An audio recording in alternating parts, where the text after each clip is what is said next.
La historia que quiero vivir. Un viaje al pasado mexicano a la manera de José Manuel Villalpando. Amigas, amigos, muy buenas tardes tengan todos ustedes. Los saluda con el afecto de siempre José Manuel Villalpando aquí en una emisión más de su programa La historia que quiero vivir, el programa más escuchado en toda la radio nacional los sábados a las 4 de la tarde. Tenemos el primer lugar gracias precisamente al favor de todos ustedes y, como ya lo saben, estamos transmitiendo a través de los micrófonos y frecuencias de Radio Fórmula en el 103.3 de FM, en el 970 de AM, aquí en la capital de la República Mexicana, también en alguna que otra ciudad del interior del país, en las que ya estamos derrotando a la feroz competencia en los autos de superlujo, que como pues ya no tienen tampoco para gasolina, pues creo que vamos a ir ganando y la historia irá abriéndose paso, pero llegamos también a los Estados Unidos de América, a Puerto Rico, a Canadá y eso sí, a todo el territorio nacional y a todo el mundo a través de internet mediante la página www.radioformula.com.mx, en donde ustedes pueden sintonizarnos donde quiera que se hallen. También, como siempre, quiero recordarles que están a su disposición las vías electrónicas que nos permiten comunicarnos, que son el correo villalpandohistoriador@gmail.com o bien en la página de Facebook Villalpando y la Historia, que aquí tengo frente a mí y que puedo inmediatamente dar lectura a sus amables comunicaciones, o aunque no sean amables también, se valen las críticas, las quejas, se vale de todo, que ya saben que aquí paso todas las llamadas. Para empezar, déjenme decirles que le agradezco a nuestro amigo Júpiter DBC, que está ya listo para escuchar el programa. Muchísimas gracias. También le quiero agradecer a don Enrique Deita Silva, que está presente el día de hoy, también se lo aprecio enormemente. Igualmente a nuestro amigo don Carlos Prado, desde Torreón, Coahuila, se lo agradezco infinitamente. También tenemos más aquí, así ya, también doña Adriana Ramírez Cano, está aquí, también nos saluda, dice, gracias a todos por hacer este programa. Bueno, sí, gracias a Radio Fórmula, a Guillermo López Negrete, mi productor, a don Raúl Cruz, nuestro operador, y yo, somos los tres. Entre los tres hacemos toda la chamba esta del programa de radio, muy amables. También le quiero agradecer, como siempre, a nuestro amigo Rolando Orozco, que nos saluda desde Puebla. Me pregunta que si Porfirio Díaz estuvo preso en San Juan de Ulúa. No que yo recuerde, pero a lo mejor, pero no creo, no lo creo. Don Jorge Ramírez Santillán también me saluda desde Catepec y me dice que está listo para la clase de hoy, junto con su familia, con su señora esposa, doña Karina, y sus hijos Alfredo y Andrea, acompañando la comida. Bueno, pues buen provecho. Mientras ustedes comen, nosotros aquí platicamos. Porque hoy, el día de hoy, estamos culminando, vamos a terminar esta serie, que hoy será el cuarto episodio, de lo que quise llamar La Justicia en México, nada más para saber por dónde estamos ubicados. Recuerden que finalmente pues la historia nos demuestra muchísimas cosas y todo lo que hoy padecemos, lo que hoy sufrimos, lo que hoy vemos en las noticias de la impunidad, de la corrupción, de la falta de la cultura de la legalidad de mucha gente y de las autoridades también, de la ineficiencia policíaca, de el alto índice de violencia que padecemos. En fin, todos estos males presentes no son novedad, tristemente hablando, en nuestro país, y al contrario, su presencia entre nosotros se extiende ya a lo largo de casi 5 siglos, si tomamos en cuenta que a partir de la conquista, como lo expresamos en el segundo programa hace 3 semanas de esta serie, es cuando nos llegan las influencia jurídico-judicial, que son dos cosas diferentes, de cómo enfrentar los delitos y cómo impartir justicia conforme a la tradición española que, aclimatada o tropicalizada en México, se va a convertir en una cosa espantosa de impunidad y de corrupción y de ineficiencia, como lo hemos venido platicando en los últimos programas, por más que a nivel constitucional estén garantizados nuestros derechos, esté por supuesto garantizado el acceso, como dice la Constitución, a una justicia rápida y expedita, sí, como no, y por más que tengamos un diseño, hoy en día, hay que reconocerlo, maravilloso de protección a derechos humanos, espléndido en cuanto a la conformación del Poder Judicial de la Federación y particularmente con una Suprema Corte de Justicia, que ahorita lo explicaré, hoy sí, muy digna, pero no siempre fue así. Y, pues a pesar de ello, la justicia cotidiana, la de barandilla, la de mesa, particularmente en los estados y municipios, deja muchísimo que desear y todos lo hemos padecido alguna vez. Simplemente vean el problema que significa levantar un acta ante el Ministerio Público, las horas que se pierden en ese trámite, a veces por un hecho mínimo, pero hay que hacerlo porque si no la aseguradora no nos paga el automóvil, y sin embargo, pues jamás, difícilmente encontraremos solución. Bueno, para empezar, que le den curso a la investigación.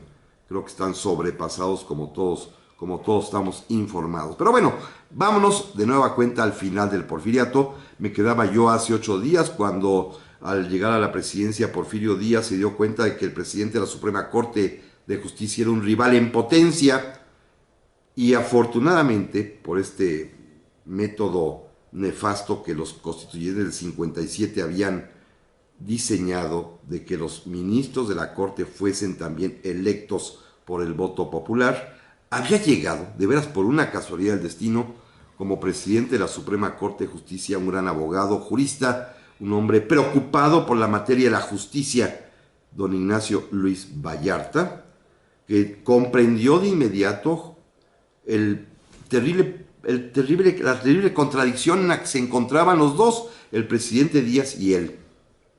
Él tendría, según la Constitución, la posibilidad de suplir al presidente si algo le pasaba, pero él quería dedicarse a la justicia. Y don Porfirio quería dedicarse a gobernar y veía con recelo al presidente de la Corte, un hombre respetable, que en cualquier momento podía ser tentado por el diablo de la ambición y pretender la presidencia. Así que los dos hombres inteligentes y sinceros pactaron y acordaron una serie de reformas a la propia Carta Magna que consistieron fundamentalmente en que, primero, el presidente de la Suprema Corte ya no dejaría de ser el suplente del presidente de la República, ya no sería el vicepresidente de facto.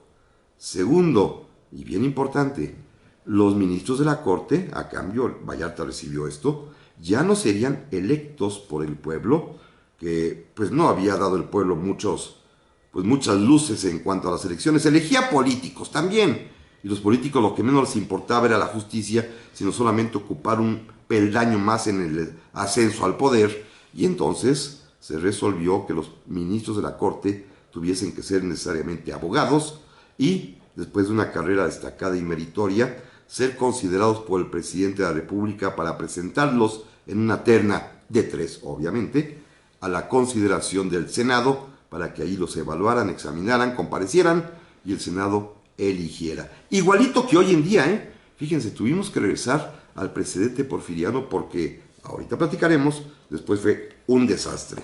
Pero además Vallarta consiguió algo más importante todavía para asegurar la plena independencia, libertad y sobre todo la imparcialidad y la seguridad para los ministros de la Corte, que es la inamovilidad. Que una vez nombrados permanecieran en su puesto toda su vida, o hasta que se jubilaran, o hasta que quisieran retirarse por ancianidad o por alguna cuestión, pero estarían libres de los movimientos cuatrienales primero o sexenales después. Con esto don Porfirio se aseguró una corte de alta calidad, la primera que tuvo, indudablemente, pero no necesariamente funcionará bien. Déjenme platicarles al margen lateralmente cómo veía don Porfirio esto de la justicia, porque es algo muy, muy peculiar. Miren, una vez llegó una señora a Palacio Nacional y estaba llore y llore en la puerta central de Palacio y don Porfirio fue informado que había una mujer que quería verlo y don Porfirio permitió que pasara, la atendió en las escaleras del patio central y ahí la señora llorando le dice: señor presidente, quiero justicia para mi hijo. Su hijo estaba preso en la cárcel de Belén, acusado y según la señora injustamente, por eso quería que se aplicara la justicia, porque su hijo pues como todas las mamás dicen, por supuesto, pues su hijo era inocente y don Porfirio dijo, señora, con calma, le prometo que haré justicia. Y la señora se hincó, le besó la mano, gracias señor presidente. Se averiguó el caso, se comprobó que sí era un delincuente terrible, lo fusilaron y la señora tuvo las agallas de regresar una semana después de la muerte de su hijo a reclamarle a don Porfirio, señor presidente, usted me mintió, me prometió justicia. Y Porfirio les respondió, señora, eso fue lo que hicimos, justicia. Si usted hubiera pedido piedad, hubiera sido otra cosa. Este era don Porfirio, que se las gastaba verdaderamente de manera asombrosa.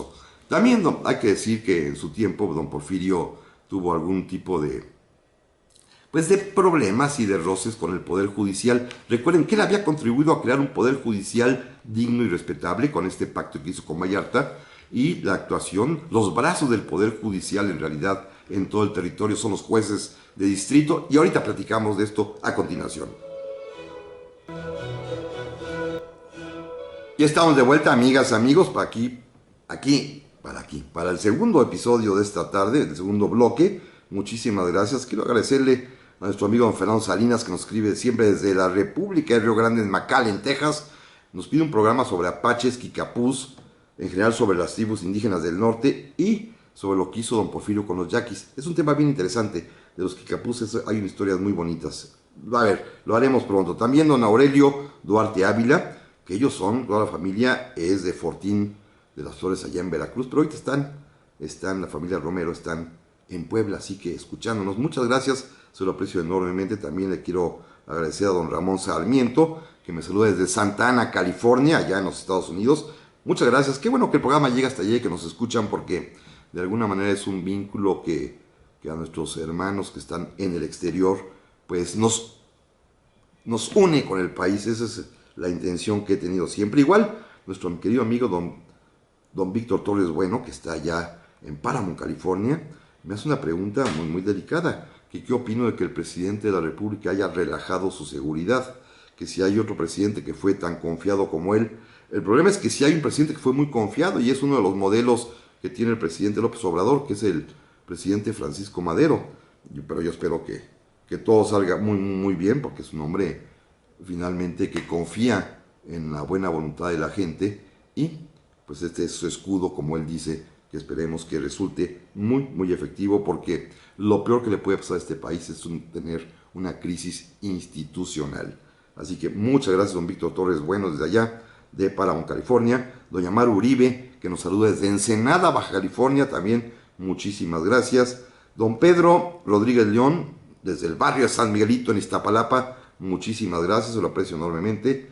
Meli Anaya, que dice que ama este programa, muchas gracias, se lo aprecio enormemente. Y aquí hay un saludo muy especial que quiero dar, porque quiero felicitar a una de nuestras radioescuchas que mañana cumple 15 años. Ustedes me dirán, ay, ¿por 15 años? No, es que tiene 15 años, pero además de escucharnos, o antes, porque desde que su señora madre, que me escribe hoy, doña Nancy Becerril, nos escuchaba desde la época de Monitor en la Historia, hace ya 15 años, y la pequeña, entonces, hoy ya señorita, Priscila Sánchez, nuestra amiga Chispita Micú, mañana cumple 15 años y por lo tanto la felicitamos calurosamente. De toda la familia Villalpando la manda a felicitar, porque un día la conocimos.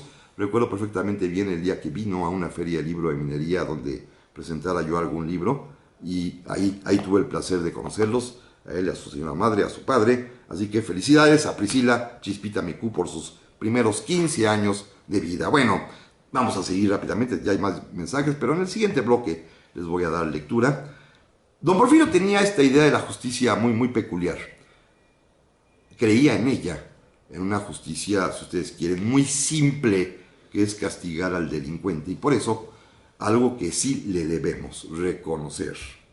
Otras cosas no, pero esto sí le debemos reconocer, es que se preocupó por pacificar al país primero, pero luego por darle seguridad al país.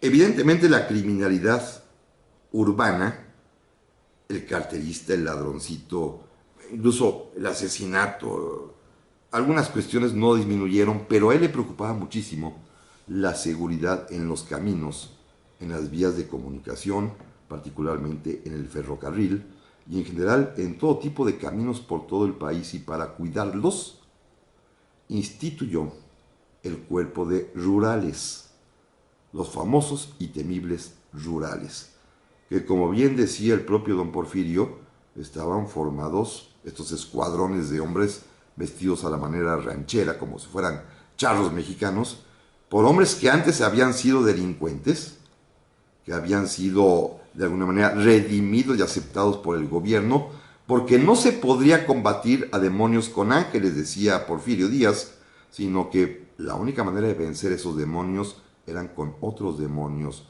que sabían ser igual de efectivos, de crueles y de desalmados que los delincuentes.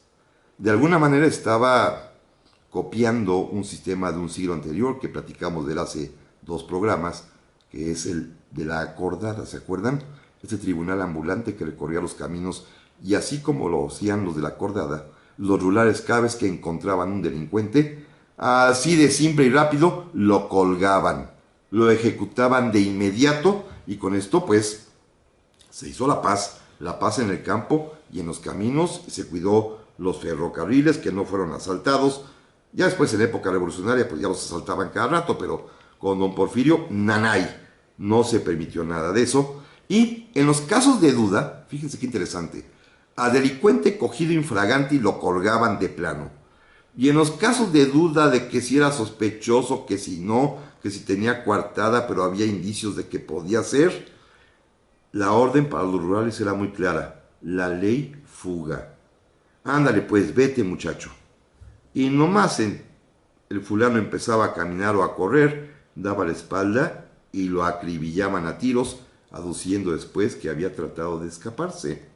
De esta manera, delincuentes infraganti o delincuentes bajo sospecha, para no errarle, ejecutaron a los dos. Y con esto don Porfirio pacificó los campos. Y si no, pues había otros recursos: a los que tomaban presos y que de alguna manera había que someter a juicio, los metían en las terribles prisiones que había entonces. La más espantosa de ellas era la cárcel de Belén, aquí en la Ciudad de México. Ya no existe el edificio, hoy es una escuela, y que era pues francamente terrible. Los que la conocieron, las crónicas que hay, dicen que era un lugar verdaderamente espantoso. Y para delincuentes más terribles, para delincuentes más, pues de alguna manera más peligrosos, estaban las mazmorras o las tinajas del castillo de San Juan de Ulúa, allá el islote frente a Veracruz, en donde fue a dar, por ejemplo, el famoso Chucho el Roto, que allí iba a morir.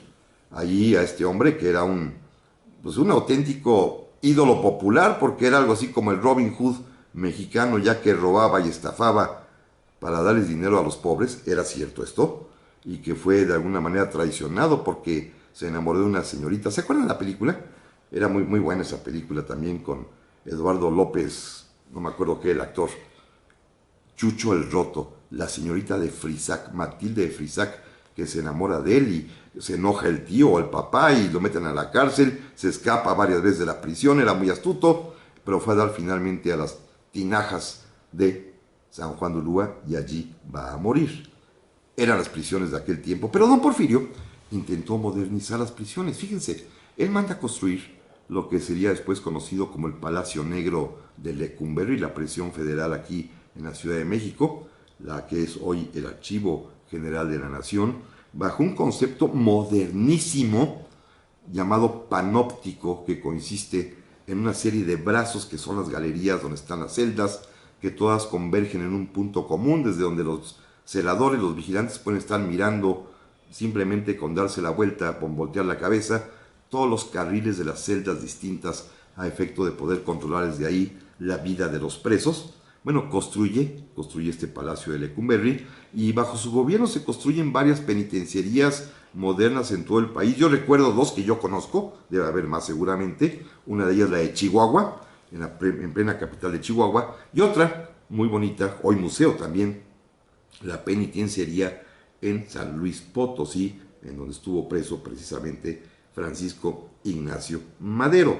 Porque hay que decir que don Porfirio, eso sí, tuvo mano dura contra los presos políticos. Esto sí le encantaba meterlos a la cárcel, como a Madero, como a los Flores Magón, que los metió a San Juan de Ulúa, y todo porque don Porfirio pues tenía pues este ánimo totalitario y absolutista, y todo aquel que era oposición, pues más valía hacerles advertencias. No los mataban, pero los metían a la cárcel. Hay que decir también un caso muy curioso, ya para terminar con la época porfiriana, que es cuando el propio presidente de la República, también por una falla de seguridad, justo lo que me estaba preguntando aquí nuestro amigo de Páramo, California, por una falla de seguridad sufrió un atentado. Porfirio Díaz iba un día caminando para inaugurar algún tipo de evento, iba en la calle con su gabinete, incluso iba doña Carmelita y varias gente, y de pronto un hombre llamado Arnulfo Arroyo se acercó a él, sacó un cuchillo y trató de clavárselo en el pecho al presidente, pero don Porfirio, muy ágil, recuerden que era un hombre que era muy fuerte y que hacía ejercicio, de un bastonazo desvía el brazo que le iba a asestar la cuchillada, sí trastabilló, llegó a caerse don Porfirio por perder el equilibrio, pero no pasó nada, y todo se le echó encima al delincuente. Don Porfirio dijo, cuídenlo, cuídenlo, hay que interrogarlo para saber quién lo ordenó matarme. Lo llevaron a la penitenciaría, y allí, ¿qué creen? Se suicidó. Por supuesto lo mataron, ¿verdad? Evidentemente lo silenciaron, nunca se supo. Hay algún tipo de libros muy, muy interesantes, una novela muy, muy buena de Álvaro Uribe, que se llama El Atentado, precisamente, que se las recomiendo, que es espléndida, porque hay postula varias hipótesis interesantes, que puede haber sido inclusive el inspector general de policía, Eduardo Velázquez, el que haya sido el promotor del atentado. En fin, el caso está que en estos casos don Porfirio hacía gala de valentía, de fortaleza, y hasta se molestó porque habían matado al delincuente. Pero en fin, este era don Porfirio. Pero en un caso especial, los jueces federales se opusieron a él y don Porfirio se enojó. ¿Se acuerdan? Ya lo platicamos alguna vez, el famoso episodio de Mátalos en caliente, cuando envió este telegrama con las palabras terribles, mátalos en caliente, al gobernador de Veracruz, para que ejecutara a los amotinados del barco Libertad. Bueno, los familiares de los marineros que iban a ser fusilados corrieron ante el juez de distrito. El juez de distrito concedió el amparo. El propio juez fue al cuartel para notificar la sentencia de amparo para proteger la vida de estos delincuentes, pero no lo dejaron entrar hasta que hubiesen fusilado a todos los prisioneros. Es decir, una forma de burlar la justicia. Volvemos enseguida.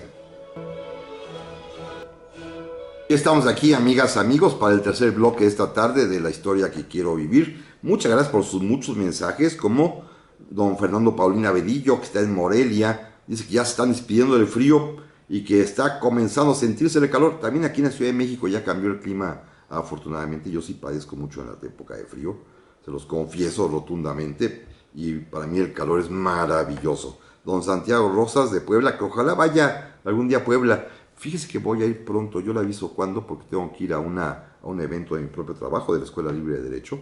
Se va a organizar seguramente en el mes de marzo, pero ya le avisaré con todo gusto. Don Gerardo Guadarrama, que está escuchando el programa con toda la familia, muchísimas gracias. También Rafita Barrios dice, ya llegó a casa, y que está escuchando el programa. Muchas gracias, Rafita Barrios, nuestro amigo de siempre. Don Roberto Calín, desde la Sierra de Santa Rosa, donde nomás tras Lomita se ve Dolores Hidalgo. Un lugar maravilloso, y Dolores es bellísimo. ¿Qué opino de los libros de Porfirio Díaz de Carlos Tello? Como lo dije en el programa de recomendaciones de diciembre de los libros del año, lo mejor del año pasado, sin duda alguna, entre los 3 libros mejores que leí, está el tomo 2, La ambición de Carlos Tello, de su biografía de Porfirio Díaz, que junto con el tomo primero, que se llama La guerra, los 2 tomos son maravillosos, espléndidos. Para mí, dignos de leerse, y la mejor recomendación, También le quiero agradecer muchísimo. Aquí tengo una cosa muy curiosa. Don David Barquín me está haciendo el honor de invitarme a que sea yo comentarista en la presentación de su nuevo libro, recién publicado por Siglo XXI en la Feria Internacional de Minería, para el sábado 23 de febrero a mediodía. Y su libro, estoy viendo que se llama De la protesta a la propuesta, 50 años imaginando y construyendo el futuro. Don David, muchísimas gracias. Déjeme nada más, el lunes yo le escribo. Es que no me sé la agenda de memoria cómo andamos, la tengo en la oficina, pero yo el lunes le escribo y ya le anticipo de una vez. Si me da tiempo justamente de ir y regresar aquí al radio, perfectamente bien, me encantaría estar con usted en Minería, se lo prometo, porque estas cosas a mí es al que me honra, y le agradezco infinitamente. Don Javier Arellano también me dice, me reporte de la ciudad que yo digo que tanto le gustó, Nueva Orleans. Sí, me gusta mucho Nueva Orleans. Sí, es de las ciudades que son diferentes de los Estados Unidos. He ido nada más un par de veces, se lo confieso, hace muchos, pero muchos años. La primera vez hace ya casi 40 años. Y la segunda vez, nada más le voy a confiar un secreto familiar. Mi esposa y yo casi recién casados, ella embarazada de 7 meses de nuestra primera hija, hace ya 36 y 37 años, ahí andábamos en Nueva Orleans disfrutando de esa maravillosa ciudad. Y yo lamento que una de las cosas por las cuales no puedo ir a Estados Unidos, y lamento mucho, es no visitar Nueva Orleans, así como las ciudades de nuestros amigos que nos escuchan como McAllen, porque no tengo visa. Ya les he platicado en otra ocasión por qué no tengo visa. Pues no me la dan y quieren que abjure de mis errores casi casi. Pero bueno, es otro asunto. Pero Nueva Orleans, cuando lo conocí, me encantó tanto que hasta en Nueva Orleans, hoy pensando en Nueva Orleans y lo que vi, lo que viví, pude construir un libro que se llama El Virrey, las memorias de Doña Felicitas de Saint-Marchand. Es un libro que escribí justamente, que está ubicado en su escena en Nueva Orleans. Gracias, don Javier, muy amable. Déjenme acabar porque hoy como que no me va a dar tiempo de mucho. Vamos a dejar ya a don Porfirio de plano, nada más simplemente cierro el tema. El juez de distrito en Veracruz concedió el amparo a los familiares de los marineros que estaban detenidos en el cuartel militar con las órdenes de ser pasados por las armas, según el telegrama que el gobernador Mier y Terán había recibido directamente del general Porfirio Díaz, presidente de la República. Telegrama terrible que decía, mátalos en caliente. Y pues a matarlos en caliente, el juez llegó a tiempo con el amparo en sus manos, tocó la puerta del cuartel y, sabiendo que era el juez, de plano no lo dejaron de entrar, no le abrieron la puerta para que pudiera el gobernador sin escrúpulos fusilar a estos hombres, y después ya, llegó tarde el amparo. Así que también se las gastaban así, de esa manera. Debo decir también a ustedes que el amparo funcionó para casos estos de emergencia, salvo este episodio, pero más arriba, la Suprema Corte de Justicia de la Nación, que también empezó con Vallarta, poco a poco se fue porfirizando, en el sentido de que comenzaron a llegar ministros que eran amigos del presidente, recomendados por el presidente, propuestos por el presidente, y por un Senado que a su vez también le rendía pleitesía al presidente. Así que hacia el final del porfiriato, pues ya la corte era bastante cortesana del propio presidente de la República, a quien le rendían pleitesía, porque todo mundo le debía sus puestos, desde los ministros hasta los senadores. Todo mundo era deudor del general Porfirio Díaz, y llegó a un extremo curiosísimo que está muy bien relatado en varios libros, inclusive en uno mío reciente que acabo de publicar, que la corte únicamente resolvía asuntos favorablemente cuando eran presentados por despachos de abogados amigos de los ministros o amigos del presidente. Esto era público y notorio y bien sabido que así sucedía. Así que vámonos mejor a la revolución, que curiosamente no incluyó como promesa la justicia. Sí fue un reclamo de la independencia, como vimos la semana pasada, desde Morelos, que exigía un tribunal para todo aquel que se queje contra el fuerte y el arbitrario. Pero la revolución como que no le hizo mucho caso al tema de la justicia. Sí la mencionaban, pero no era algo trascendental, solamente les importaba, por lo visto, modificar el esquema de la Suprema Corte de Justicia de la Nación, porque en la Constitución 17 y después en su ley orgánica del Poder Judicial, se preocuparon más bien por crear una corte a modo. ¿A modo de quién? A modo de cada presidente. Fíjense, durante los primeros 30 años de vida revolucionaria, entre 1917 hasta 1940 más o menos, hasta que llega el presidente Manuel Ávila Camacho, la corte cambia cada 4 años primero y después cada 6 años, al ritmo del cuatrienio o del sexenio presidencial, dando la oportunidad a cada presidente de tener su propia Corte de Justicia. ¿Se dan cuenta hasta dónde llega esta capacidad mexicana a veces de estar arrodillados ante el presidente de la República? La propia Constitución y las leyes orgánicas del Poder Judicial permitían que cada presidente nombrara su gabinete, pero también presentara ternas al Congreso para que eligiera cada 4 o 6 años a los ministros de la Corte, para tener cada uno su corte, para que lo ayudaran a gobernar, seguramente resolviendo los amparos a favor del gobierno, siempre para protegerlo. Recuerden que platicamos hace 8 días cuando Mariano Otero interpone la famosa fórmula Otero o principio de relatividad del amparo, que solamente las sentencias favorables benefician únicamente al quejoso, y que canceló cualquier posibilidad de que la Corte pudiese declarar de manera general la inconstitucionalidad de las leyes. Bueno, esto pues era más conveniente hacerlo, no a la manera de don Porfirio, con jueces comprados literalmente, con ministros vendidos a él, sino que cada presidente presentara su propia corte. Esto hará un ridículo jurídico y judicial espantoso, porque les voy a poner un solo ejemplo. En 1923, los trabajadores de las industrias petroleras, todas ellas extranjeras, se lanzan a huelga exigiendo, entre otras cosas, el cumplimiento del artículo 27 de la Constitución, que establece, como todos sabemos, la soberanía de la nación sobre los recursos naturales del subsuelo, incluyendo el petróleo, y pues a Obregón no le convenía, porque ya había firmado los famosos tratados de Bucareli, en los cuales se había comprometido con los Estados Unidos a respetar las concesiones petroleras que ya existían cuando él tomó posesión, como una suerte de, pues, caerles bien a los gringos para que lo reconocieran. Entonces la Suprema Corte de Justicia de la Nación obregonista, por supuesto, resolvió que los trabajadores no tenían razón y que las concesiones petroleras, como eran previas a la Constitución, deberían subsistir. Años después, en 1938, con el presidente Cárdenas, otra vez un mismo incidente laboral hará que los trabajadores se vayan al amparo, que pidan la aplicación de la Constitución respecto a la soberanía de la nación en los recursos naturales de su suelo, y esta vez la Corte de Justicia cardenista, la designada por don Lázaro, falla a favor de los trabajadores, y a los 2 días de la sentencia, el presidente Lázaro Cárdenas expropia el petróleo. Qué bueno que lo hizo. Lo que quiero llamar la atención es la ridícula posición de la Suprema Corte, que en 2 asuntos idénticos resolvió o falló, como se dice en términos judiciales, de manera diferente y contradictoria. Una vez no y otra vez sí. ¿Dependiendo de qué? Pues de la música que les tocara el presidente en turno que los había designado. Así de sencillo, ¿eh?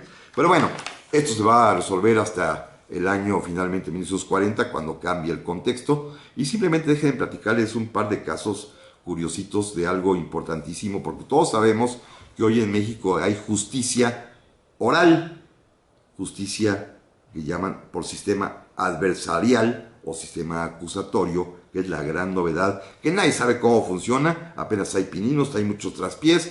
Se publicó la reforma hace 10 años, tardó 10 años en prepararse, pero ya es obligatorio en todo el país los juicios orales. ¿Saben ustedes que ya existían en México? Existieron entre 1917 y 1929. Fue una conquista verdadera revolucionaria, porque don Venustiano Carranza, que era un fiel lector de Juárez, sabía que don Benito quería los juicios por jurados, los establecen en México, y el gobierno tuvo que cancelarlos porque los abogados defensores de las personas que no se sabe todavía si son criminales o no, porque gozan del beneficio de la presunción de inocencia, los abogados defensores eran infinitamente superiores que los agentes del Ministerio Público, que normalmente, con todo respeto lo digo y habrá excepciones, se han caracterizado por su incompetencia y por su falta de estudio y su falta de preparación. Esto vamos a platicarlo en un momento más. Ya estamos aquí, amigas, amigos, en este último bloque esta tarde que voló por completo. Gracias, don Ángel Morales. Me pregunta que qué opino sobre el libro de Leopoldo Mendívil, de que la revolución se fraguó en el extranjero. Mire, leí el primero, creo que es ese, Revolución 1910, tiene varios más. Con uno tuve, en fin, es mi opinión muy personal. Ya ven que nunca hablo mal de nadie, pero con un libro del tuve, con eso bastó. También le agradezco muchísimo a don Manuel Torres Ríos, que me escucha con su señora esposa Nancy, dice que son mis fans. Muchas gracias, se los aprecio enormemente. Don Alfonso Rodríguez Barrera me escribe y me dice desde San Luis Potosí, sí, tiene usted razón, que yo mencioné también que Álvaro Obregón andaba sin escoltas, con las consecuencias que ya sabemos. Está usted en lo correcto, tampoco don Álvaro quería, y ya saben lo que pasó. Y don Jorge Ramírez Santillán, también de Catepec, me pregunta, ay, don Jorge, que si hay una biografía sobre José María Morelos y Pavón, pues la mía, don Jorge, la que presenté ahí mismo en Ecatepec, justamente en el aniversario, en el centenario, bicentenario de la muerte de José María Morelos y Pavón, que me publicó el gobierno del Estado de México. Usted la puede encontrar en las librerías del gobierno del Estado de México, del Fondo Editorial del Estado de México o de Educal. Es El Morelos de José Manuel Villalpando. Es un libro que a mí en lo personal me gustó mucho. Bueno, vamos al final del programa, si no, no me da tiempo de terminar el día de hoy.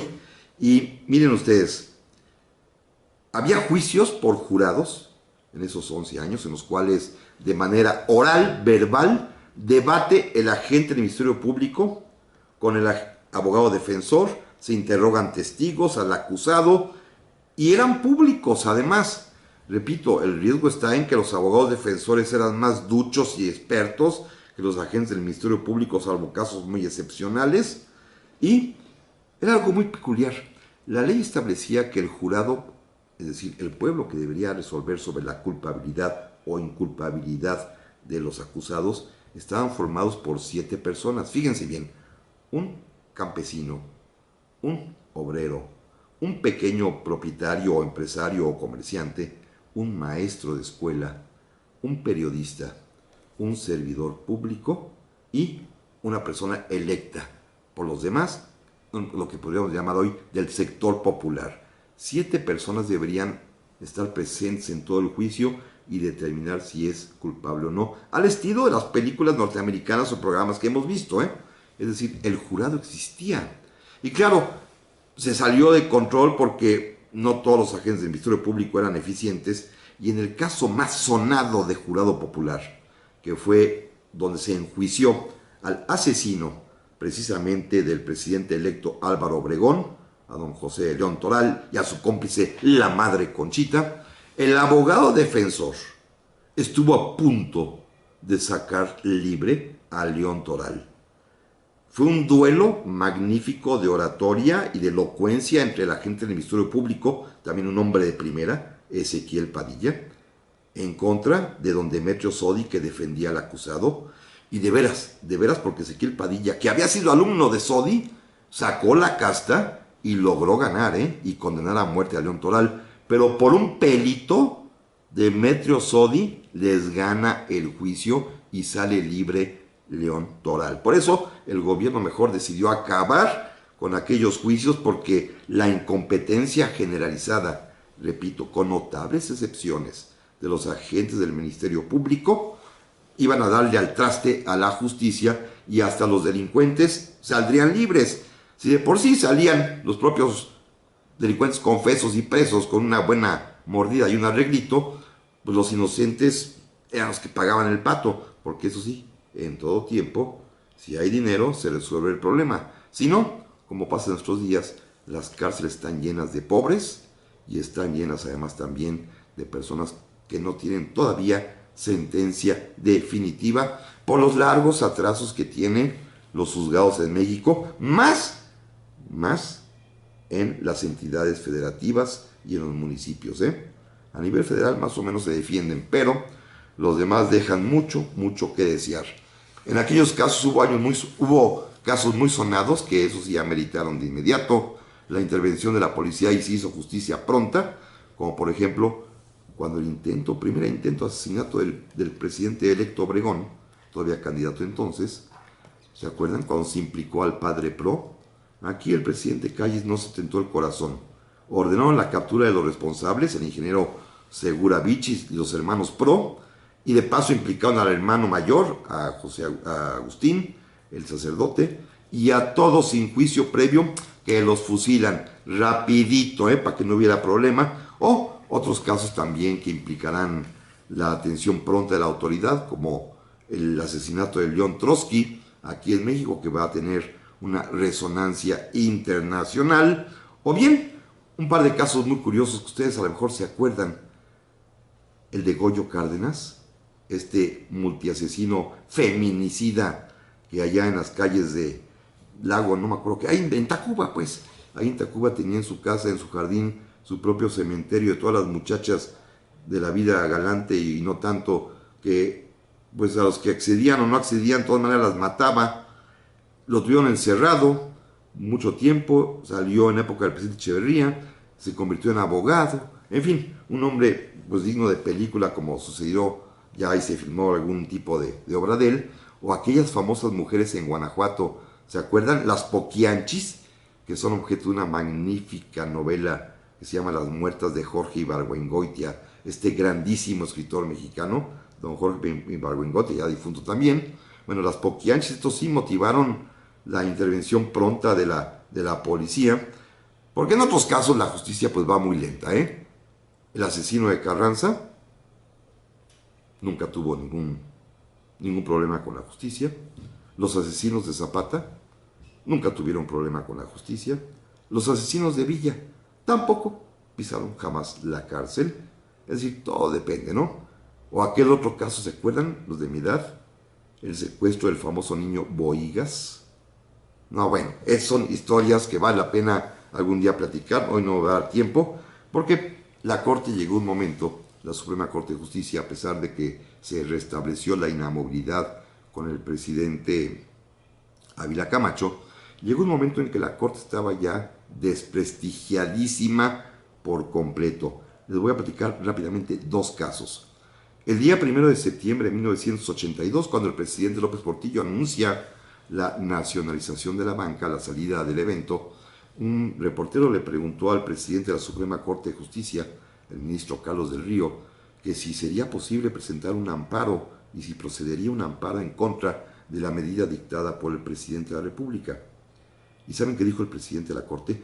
No, de ninguna manera procede el amparo. Al día siguiente, al lunes siguiente, el presidente López Portillo se reunió con los abogados y con los banqueros y los abogados de los banqueros y los banqueros y les dijo, miren, yo soy muy buen abogado y ya sé que lo que hice es ilegal, expropiar la banca, no tenía yo facultades, pero para remediarlo estoy enviando en este momento un decreto de reformas a la Constitución para que lo considere la Cámara de Diputados, la de Senadores, las legislaturas estatales, es decir, el constituyente permanente, para reformar la Constitución y validar lo que hice. Y lo hizo de volada, y por supuesto las cámaras serviles lo aprobaron, a pesar de que dos distinguidos abogados mexicanos, don Ramón Sánchez Medal y don Vicente Aguinaco, presentaron el juicio de amparo contra el decreto de expropiación, y ya el juez de distrito, con la reforma constitucional promovida y resuelta en 3-4 días, pues ya tuvo que sobreseer y no admitir el procedimiento. Es decir, López Portillo se burló de la Constitución y de la Corte, y el ridículo lo hizo el presidente de la Corte, que anticipó que no procedía. Y López Portillo sabía muy bien que su acto era ilegal. Y más adelante, años después, un ministro de la Corte, de nombre Enrique Díaz Infante, de ingrata memoria, fue comprado. Le dieron, y se demostró, $500,000 por presionar a los tribunales de circuito de Guerrero para dejar libre a un tipo, un homicida, violador y asesino de una niña, y recibió mordida y lo descubrieron. Todo esto llevó al desprestigio de la Corte y va a propiciar que el presidente Ernesto Zedillo, en 1995, cosa que le honra, dio un golpe de estado técnico a la Constitución, desapareció al Poder Judicial Federal, desapareció la vieja Corte de 21 ministros más 5 adicionales supernumerarios, creó la nueva Corte de Justicia, que en su concepto es la que hoy tenemos, con 11 ministros, con un plazo de duración cada uno de ellos de 15 años, propuestos por el presidente en una terna, electos por el Senado, y que ha sido una Corte verdaderamente formidable. Desde su primer presidente, el mismo don Vicente Aguinaco, uno de los autores de la demanda de amparo de la nacionalización, fue el primer presidente de la Corte, luego don Genaro Góngora, don Mariano Azuela, el ministro Ortiz Mayagoitia, el ministro Juan Silva Mesa, en fin, todos los ministros han sido verdaderamente importantes, hasta el actual, que seguramente lo va a hacer muy bien, porque son hombres de independencia, de criterio, con un sentido muy propio de la justicia, y que tienen ahora la enorme misión de velar por el cumplimiento de la Constitución, y no han tenido empacho en oponerse al Poder Ejecutivo. Esto es algo que ha funcionado bien en México, al menos a nivel Suprema Corte de Justicia, tribunales y jueces federales. Ojalá que este espíritu pueda trascender. a la justicia en los estados y en los municipios, que es en donde estamos verdaderamente fallidos, no solamente a nivel juzgados, sino desde las propias policías, que todos sabemos que es un verdadero problema, pero lamentablemente, repito, insisto, el reclamo de Morelos no se ha podido cumplir todavía. Llevamos 200 años soñando que en este país pueda reinar la justicia. La semana que entra, cambio de tema, ya les avisaré con oportunidad. Quiero hacer una vida paralela de dos personajes, uno aprovechando la fecha de su muerte, 14 de febrero, y el otro aprovechando el Día de la Bandera, pero no voy a hablar de esos dos temas, sino de los personajes. Gracias a don Raúl, a Guillermo López Nagrete y a ustedes, amigos, pásenla muy, pero muy bien. Hasta pronto.